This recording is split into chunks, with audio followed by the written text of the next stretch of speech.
votre place à Clémence Guettet. Bonsoir Clémence Guettet qui va nous rejoindre, qui a été réélue au premier tour dans le Val-de-Marne sous les couleurs de la France Insoumise. Vous pouvez rentrer Clémence Guettet. Bonsoir à vous, je vous présente Guillaume Darey et Fanny Guinochet qui vont vous interroger ce soir à mes côtés. Nous allons parler également de votre projet, comme nous l'avons fait à l'instant avec David Lisnard. Mais je voudrais avoir... Est-ce que je peux avoir un premier mot, Madame Roux? Oui, je vous en prie. Déjà, bonsoir et merci de me recevoir. J'ai quand même 2 regrets pour cette soirée. Le premier, c'est que ce ne soit pas un débat, parce que je pense que le pays a besoin d'une confrontation d'idées. On a essayé. Je sais, et je sais qui a refusé. Je crois que M. Bardella n'a pas envie de débattre de son projet. Je le comprends parce qu'il n'est vraiment pas solide. Mais moi, je le regrette parce que je crois que les Français en ont besoin. C'était quoi le débat idéal à vos yeux? Et le deuxième regret quand même que j'aimais aussi, c'est que j'ai un peu le sentiment que les féministes de ce pays se sont chargées de vous rappeler qu'en 2024, on n'invite pas que des hommes dans une soirée, dans des interviews successives, et que c'est pas que à la gauche de trouver des responsables politiques femmes pour venir. Et donc je ne serai pas le quota féminin de quoi que ce soit ce moi soir. Non plus. Voilà. Moi non plus. Vous non plus, mais vous n'êtes pas dans le même rôle exactement que moi. Non. Et c'est vrai que mais ça donne cette place. Ça donne travail aussi pour féminiser les plateaux. Ça donne et vous savez quoi, désagréable sensation. Et il n'y a pas que la gauche qui doit trouver des femmes pour venir sur ce plateau. Donc maintenant, je suis disposée à parler du fond du projet. Parce que malheureusement, si le RN devait passer, ça peut être une des dernières émissions politiques sur le service public. Et je me permets de vous rappeler que c'est un combat que nous partageons, Clémence Guettet. Le climat se tend en cette fin de campagne. On est passé, on l'a vu, on en a parlé tout à l'heure avec Gabriel Attal, de la violence verbale aux violences physiques qu'on a vues contre certains élus. Je voudrais juste avoir votre avis sur ces images de ce clip qu'on a beaucoup vu dans cette campagne, de rappeurs français qui veulent faire barrage au RN et qui font l'apologie du trafic de drogue, qui appellent à la violence, qui réclament des coups de bâton, parler des féministes, des coups de bâton sur ces chiennes en rue à propos de Marion Maréchal et Marine Le Pen. Vous avez été mal à l'aise en voyant ce clip-là Comment est-ce que vous avez réagi? J'aimerais distinguer 2 choses. D'abord, un clip de rap qui émane du coup d'artistes qui sont des rappeurs. Le rap, c'est aussi l'art de la provocation, comme Brassens en son temps ou Sardou dans un autre registre totalement différent. Non, mais c'est aussi la liberté d'expression des artistes. S'il y a une chose positive là-dedans, c'est que la politique est largement sortie du champ politique et a pris tout le pays pendant ces 3 semaines. Mais la féministe que vous êtes, et la féministe que je suis ne partage pas ces paroles, mais ça n'est pas moi qui leur écris. Et moi, je veux dire aussi que la culture, avec le Rassemblement national, sera menacée. Le RN a déjà des mairies, ils baissent les budgets des bibliothèques, ils choisissent les ouvrages qui sont diffusés, ils se prononcent pour ou contre certaines musiques, y compris dans des pays à l'étranger. Donc moi, je suis vraiment en défense de la culture. Nous avons un projet pour cela aussi. Et je reviens à votre question. Oui. Je distingue ça aussi des violences physiques qui sont extrêmement concrètes et que nous condamnons parce que la violence n'a aucune place. Et qui vous inquiète dans ce climat de fin de campagne? La violence n'a aucune place en politique. Et en effet, je sens, c'est ce que je vous disais en introduction, je sens une tension très forte qui parfois se répercute par des actes physiques. Et j'ai envie de dire qui touche en priorité beaucoup de militants politiques. C'est le cas de plein de militants dans notre campagne. C'était le cas aujourd'hui encore dans une ville voisine de ma circonscription, dans la circonscription de Liesse-Loufoque, qui est un ami que j'espère voir à l'Assemblée nationale à partir du 8 juillet, où des colleurs d'affiches du Rassemblement national ont dit à des femmes et à des enfants qui se trouvaient là, on fera du nettoyage à partir de lundi quand le FN arrive au pouvoir.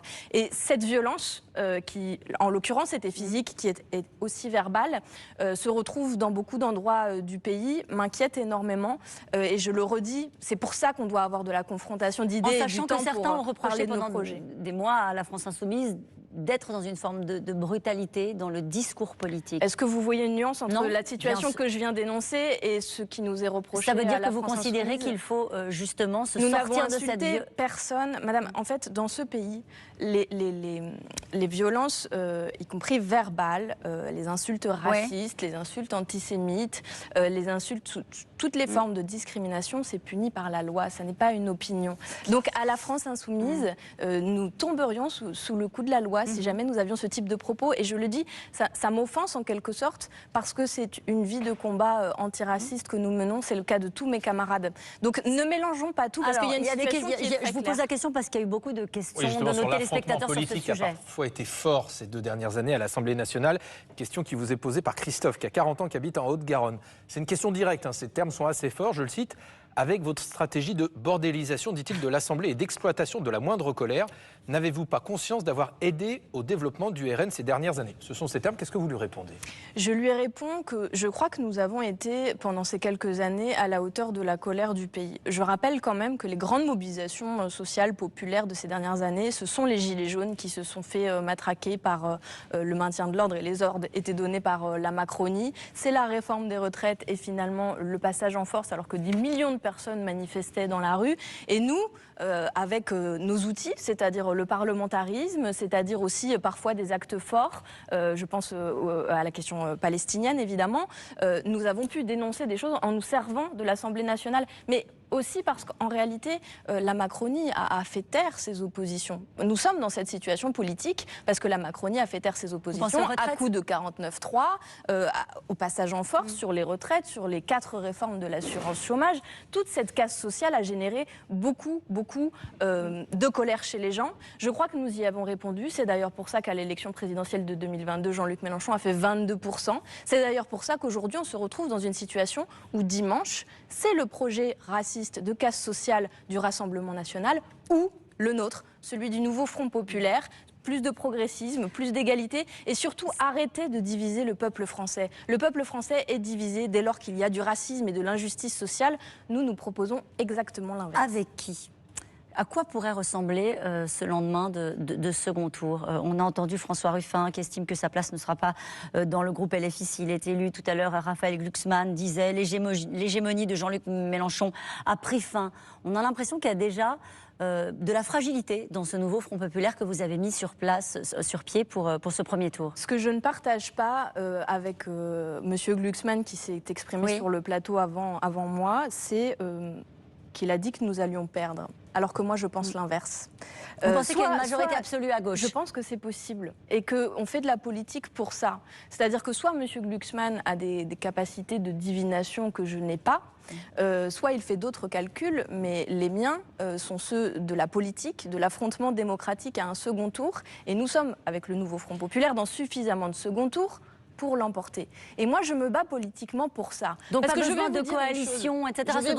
J'y arrive, Madame Roux, parce que c'est une évidence, les gens se posent cette question. Je crois que si nous disons aux gens, avant qu'une campagne de second tour ne soit terminée, nous allons refaire comme on faisait avant, ils seront dégoûtés et ils ne sortiront pas dimanche. Et ils auraient bien raison. Parce que dimanche, il y a encore 16 millions de personnes qui, dimanche dernier, se sont abstenues et que nous devons convaincre là, d'aller se déplacer, de voter pour un projet progressiste. Et je vous le dis, le graphique que vous montrez, les projections en siège, elles sont toujours extrêmement fausses. Oui, parce que c'est un exercice très difficile. Il y a des triangulaires. Bon, pour les gens, c'est peut-être pas simple à comprendre. Ce que je veux leur dire, c'est que si les 16 millions d'abstentionnistes y vont, ce graphique ne ressemblera pas à ça du tout. Il y a une majorité absolue possible à gauche. Eh bien, évidemment. Et pourquoi faire? Parce que, je veux dire, M. Glucksmann, visiblement, n'a pas non plus exactement compris ce projet. Ce projet, il est extrêmement ambitieux.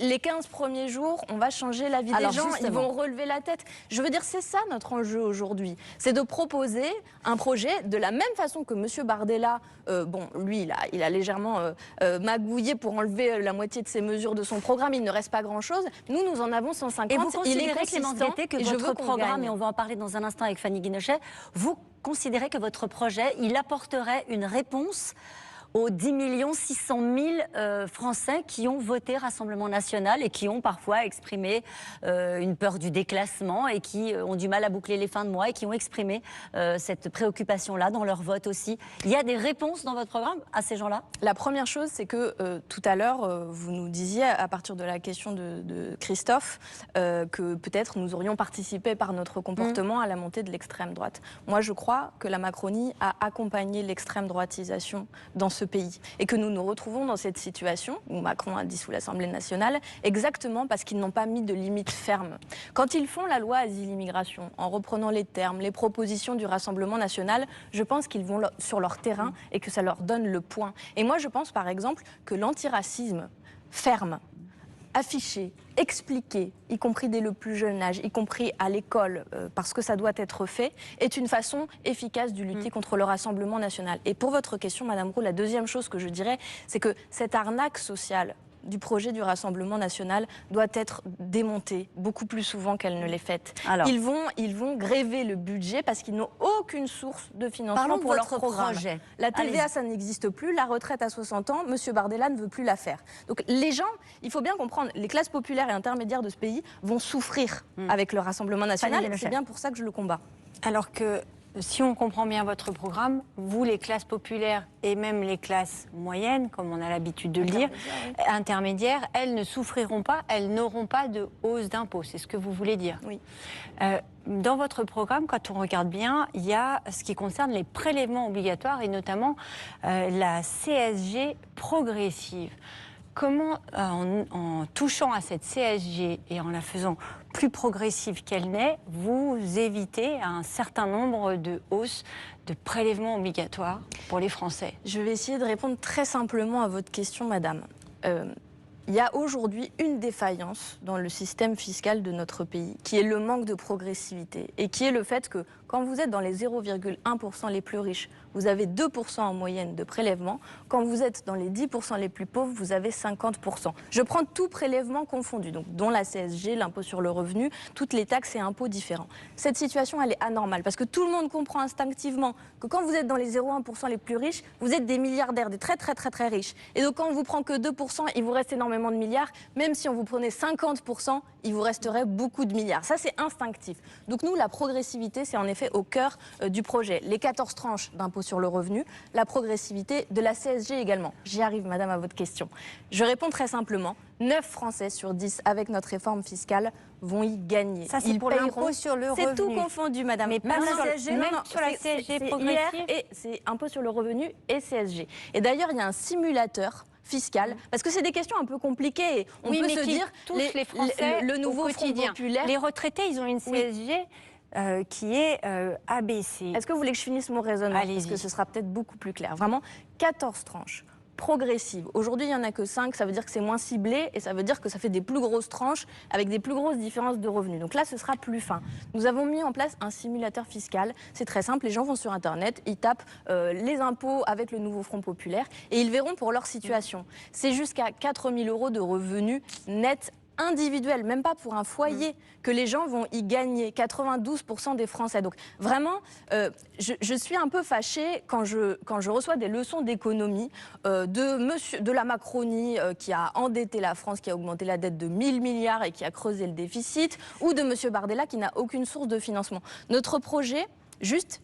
Il a une logique très différente sur le plan fiscal. Il inquiète beaucoup les marchés financiers. Vous savez que depuis dimanche dernier, les marchés financiers vont mieux parce qu'ils ont l'impression que vous ne pouvez pas arriver aux responsabilités. Vous savez que ça ferait plaisir à M. Bardella, mais quand même, il pourrait tiquer un peu parce que vous êtes en train de dire qu'il rassure les marchés financiers. Vous savez pourquoi il les rassure? Parce qu'il ne va pas partager les richesses.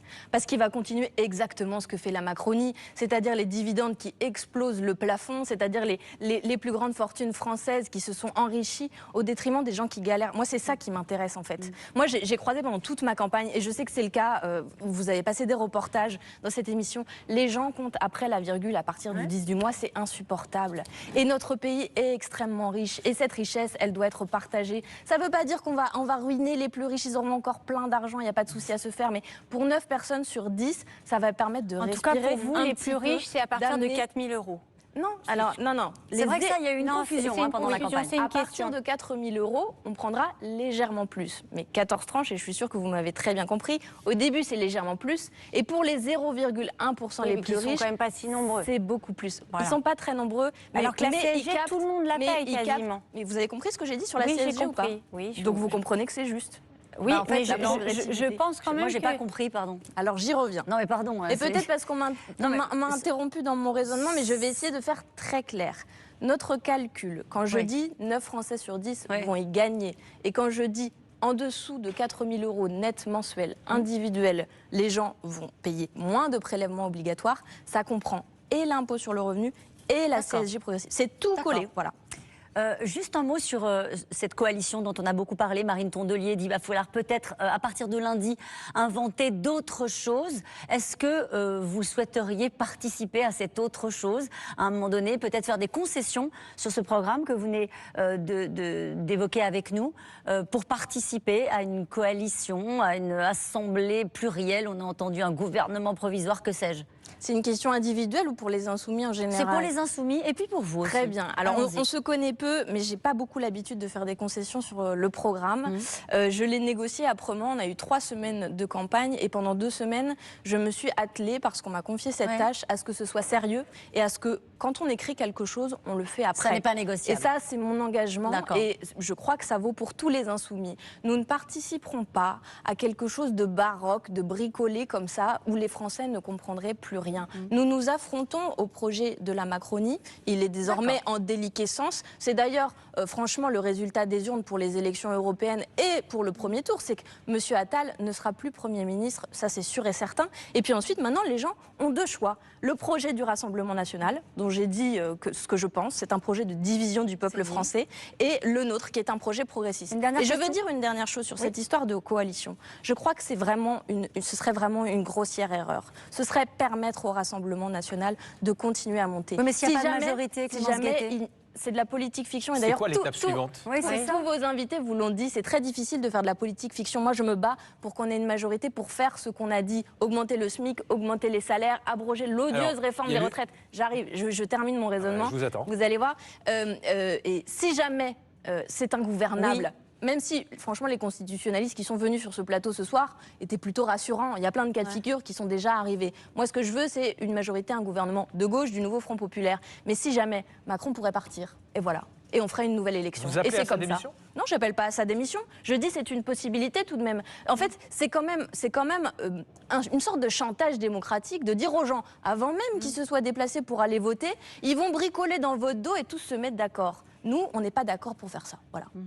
Donc vous vous en tenez à votre plateforme? À notre programme. Il y C'est aura un pas- engagement devant les gens. D'ailleurs, ça s'appelle contrat de législature. Donc, je suis assez persuadée que toutes les forces politiques du nouveau Front populaire sont d'accord avec le fait qu'un La question contrat, que j'ai ça posée à engage. tout le monde, rapidement, votre état d'esprit, combative, on l'a compris, Combative, évidemment, déterminée. et un brin inquiète pour ce qui pourrait sortir des urnes, ou même pas? Avec beaucoup de gravité, parce que moi je suis encore assez jeune, mais tous les gens que j'ai croisés dans cette campagne sont très inquiets. Et il nous faut sortir de cette sidération pour être dans la combativité, pour convaincre et que les 16 millions de Français puissent se déplacer pour voter nouveau Front populaire ce Merci dimanche.